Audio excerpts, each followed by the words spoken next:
안녕하세요. 오늘도 토토피아를 찾아주셔서 감사드리며 구독과 좋아요는 저에게 큰 힘이 됩니다. 9월 19일 새벽 UEFA 챔피언스리그 전체 6경기를 빠르게 살펴보겠습니다. 첫 번째 경기는 클럽 브리에 대 AS 모나코입니다. 이번 경기의 핵심은 전술적 다양성과 공격 완성도입니다. 클럽 브리에는 4-2-3-1 포메이션을 바탕으로 트레솔디와 포브스를 전방에 배치하지만 마무리의 정확성과 크로스의 완성도가 떨어지면서 결정적인 찬스를 살리는 데 한계가 있습니다. 바나켄이 중원에서 왕성한 활동량으로 템포를 조율하더라도 강한 압박에 흔들리며 후반 체력 저하가 겹칠 경우 수비 간격이 무너질 위험이 큽니다. 포백 라인은 빠른 침투와 뒷공간 노출에 대한 불안 요소가 두드러져 경기 내내 안정감을 유지하기 어렵습니다. 반면 AS 모나코는 4-3-3 포메이션을 활용해 발로군이 순간적인 스프린트와 결정력으로 박스 안을 장악하고 미나미노가 하프 스페이스를 파고드는 민첩한 돌파로 수비 라인을 흔듭니다. 여기에 골로빈이 전술적 시야와 세밀한 패스로 공격 템포를 전환하면서 다양한 루트를 창출해낼 수 있습니다. 이 조합은 속도와 창의성이 결합돼 한번 리듬을 타면 상대 수비를 흔들며 지속적인 득점 기회를 만들어냅니다. 결국 이번 경기는 브리에가 홈에서 수비적으로 버티려 하겠지만 후반으로 갈수록 집중력이 떨어지고 뒷공간이 열릴수록 위기를 맞을 가능성이 큽니다. 반대로 모나코는 미나미노의 침투, 골로빈의 조율, 발로군의 결정력이 맞물리며 경기 주도권을 가져갈 전망입니다. 따라서 전술적 우위와 공격 완성도를 감안하면 모나코가 승리를 거둘 가능성이 높으며 오버 경기가 예상됩니다. 두 번째 경기는 코펜하겐 대 레버쿠젠입니다. 이번 경기의 핵심은 인버티드 침투와 중앙 연계입니다. 코펜하겐은 4-4-2 포메이션을 바탕으로 옐료누시가 전방에서 연계와 활동량으로 공격 연결을 시도하고 아슈리가 빠른 돌파로 측면 폭을 넓히지만 마무리 단계에서 패스의 날카로움이 떨어져 득점으로 이어지는 장면이 제한적입니다. 클렘이 중원에서 밸런스를 잡더라도 포백이 압박과 간격 유지에서 흔들리며 빠른 침투형 공격수에게 뒷공간을 내줄 가능성이 큽니다. 반면 레버쿠젠은 3-4-3 포메이션을 활용해 텔라가 측면에서 안으로 파고드는 인버티드 움직임을 가져가고 전방의 시크와 유기적인 연계를 통해 득점 루트를 만들어냅니다. 시크는 피지컬과 제공권으로 버티며 마무리까지 책임지고 안드리이는 중원에서 압박과 전환을 동시에 수행해 경기 전체 리듬을 주도합니다. 특히 파이널 서드에서 텔라와 시크의 조합은 단순한 측면 돌파를 넘어 수비를 흔들고 뒷공간을 공략하는 전술적 패턴으로 완성됩니다.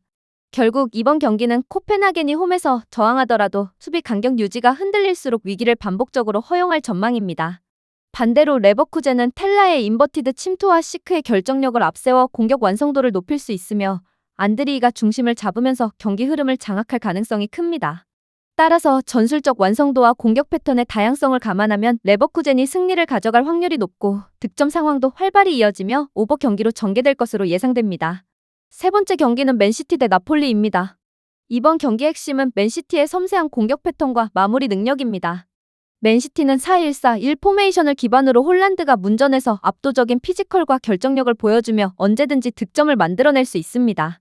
도쿠는 폭발적인 스피드와 드리블 돌파로 하프 스페이스를 흔들고 베르나르도 실바는 정교한 패스와 볼 간수 능력으로 전술의 중심을 잡으며 플레이메이킹의 핵심을 맡습니다.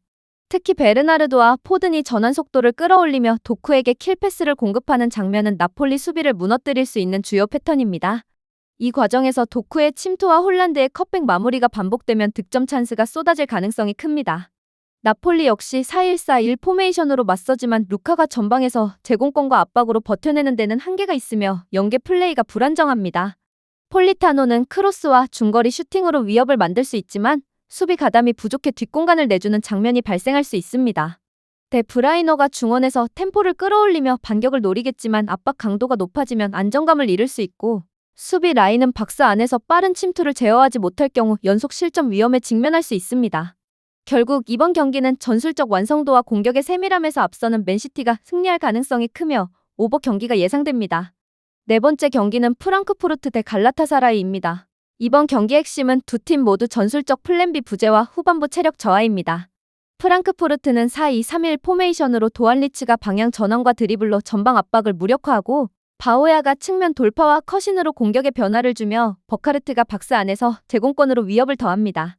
하지만 공격 루트가 단일화되어 있어 상대가 중원 압박을 성공하면 전개 속도가 급격히 둔화되고 수비 전환 과정에서 풀백과 센터백 간격이 흔들리며 뒷공간을 내주는 약점이 반복됩니다. 갈라타사라이 역시 4-2-3-1 포메이션을 활용합니다. 이카르디는 순간적인 움직임과 타이밍으로 득점을 노리고 사내는 폭발적인 돌파와 컷인으로 수비를 흔들며 귄도안은 전진 패스로 공격 템포를 이끕니다. 하지만 공격의 무게가 사내와 귄도안 스위칭에 집중돼 변주가 부족하고 후반부로 갈수록 체력 저하로 전개 속도가 떨어져 공격 완성도가 약해지는 문제가 있습니다. 수비에서도 순간적인 간격 붕괴가 잦아 빠른 역습에 흔들리는 장면이 나옵니다.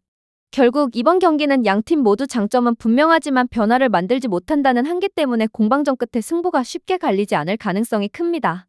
공격은 오가겠지만 마무리에 세밀한 부족이 발목을 잡으며 무승부 가능성이 높고 언더 경기가 예상됩니다. 5번째 경기는 스포르팅 리스본 대 카이라트 알마티입니다. 이번 경기의 핵심은 전술적 디테일과 전력 차이입니다. 스포르팅 리스본은 4-2-3-1 포메이션을 활용해 캔다가 제공권과 마무리를 책임지고 곤살베스는 2선에서 전진성을 살린 전개와 패스로 흐름을 주도합니다. 트링캉은 측면에서 드리블과 컷인으로 공간을 창출하며 상대 수비를 흔들며 세트피스 상황에서는 런닝 점프와 니어 포스트를 활용한 헤더 공격이 강력한 무기가 됩니다. 반면 카이라트 알마티는 같은 4-2-3-1 포메이션을 사용하지만 호르지뉴가 전방에서 중심을 잡아도 제공권에서 밀리고 공격 완결성이 떨어집니다. 그로미코는 중원에서 전개를 시도하지만 압박 강도가 높으면 패스 퀄리티가 흔들리며 팀 전체적으로 템포가 느리고 압박 회피 능력이 부족해 점유율 싸움에서 불리합니다.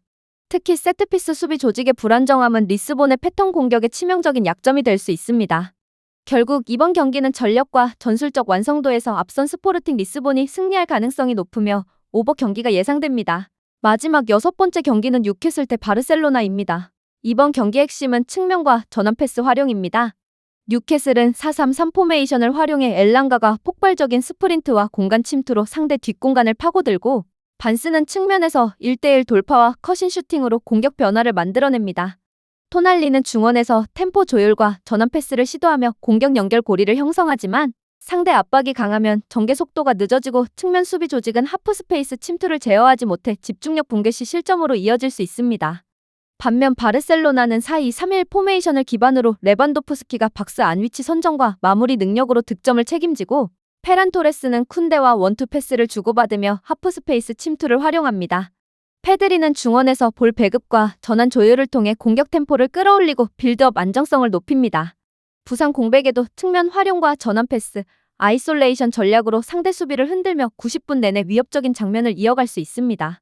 결국 이번 경기는 바르셀로나가 측면과 전환 패스를 적극 활용하며 승리할 가능성이 높으며 오버 경기가 예상됩니다.